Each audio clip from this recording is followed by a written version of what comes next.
देवाभाऊंनी आज इतिहास रचला. आतापर्यंत कोणत्याही मराठा मुख्यमंत्र्याला जमलं नाही ते देवाभाऊंनी संविधानाच्या चौकटीत बसून दाखवलं.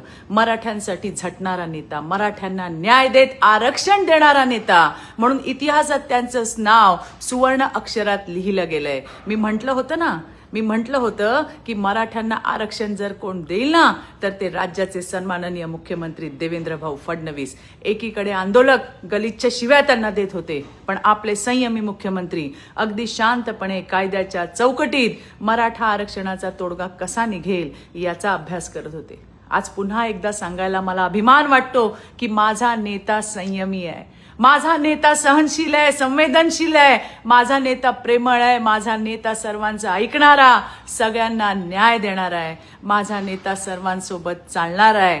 चूक झाली तर 2 पावलं मागे सरणार आहे. पण विरोधकांनो, तुम्ही लक्षात ठेवा, कोणी जर माझ्या नेत्याला संपवणार म्हटलं ना तर लक्षात घ्या, तो तुमचा बाप आहे. जय हिंद, जय महाराष्ट्र.